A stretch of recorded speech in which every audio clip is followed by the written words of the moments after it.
Bharatiya Janata party के ये चाटुकार पत्तलकार आप जानते हैं कि कैसे होते हैं। आज तिहाड़ी के बारे में बात कर लेते हैं, जिनके ऊपर उनका जो शो है आज तक पर ब्लैक एंड वाइट, 11 सितंबर को उन्होंने एक कार्यक्रम करा जिसमें उन्होंने झूठ फैलाया कर्नाटका की सरकार के बारे में। उसमें उन्होंने जो फेक न्यूज़ दी उसके कारण शेषाद्रिपुरम पुलिस में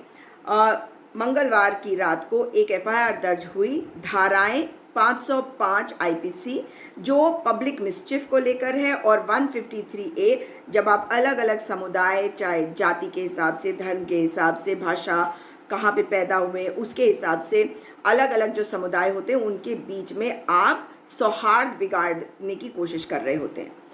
इसके कंप्लेनेंट है शिव कुमार एस, जो असिस्टेंट एडमिनिस्ट्रेटिव ऑफिसर हैं Karnataka minorities development corporation KMDC के, जो एक सरकार के द्वारा संचालित सरकारी एजेंसी है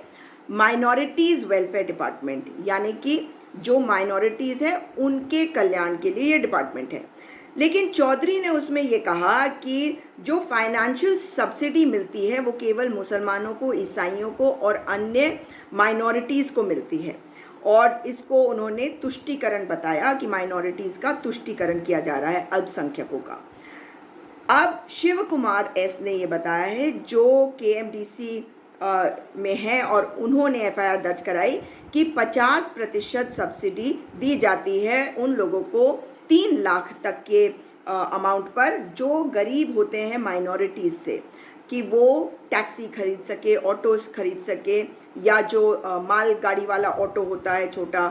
हाथी जैसे होता है, वो सब, अगर उनके सारी क्राइटेरिया, एलिजिबिलिटी क्राइटेरिया वो पूरी करते हैं। और इसी के साथ साथ उन्होंने कहा कि जो गरीब हिंदू हैं उनके लिए doctor BR Ambedkar development corporation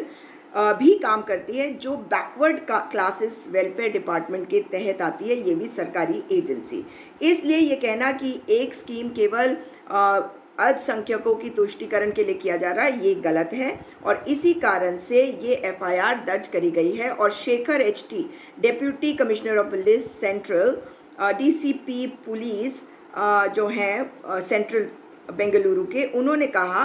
कि ये एफआईआर रजिस्टर करी गई है और सम्मन्स इशू करे जाएंगे तिहाड़ी को उनसे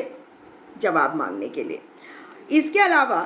राजीव चंद्रशेखर, जिनके बारे में बहुत सारी शेल कंपनीज के बारे में बातें आ रही हैं, और वो पहले कैसे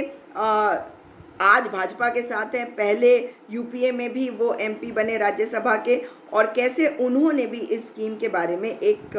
ट्वीट किया है। अब देखना ये होगा कि उनके ऊपर कोई कार्रवाई होती है या नहीं, मगर अभी के लिए तिहाड़ी के ऊपर कार्रवाई निश्चित है। और ये भाजपा के जितने पत्तलकार, चाटुकार हैं, जो ट्रोल आर्मीज आपके ट्विटर वगैरह में घूमते हैं, फेसबुक पे, वो भी समझ लें कि आप लोगों को छोड़ा नहीं जाएगा अगर आप गलत खबरों को फैलाएंगे। और तिहाड़ी के क्या हाल है, ब्लैक एंड वाइट सब कुछ नहीं होता, ग्रे भी होता है, और आप ब्लैक ही ब्लैक हैं, और वो हमने देखा है।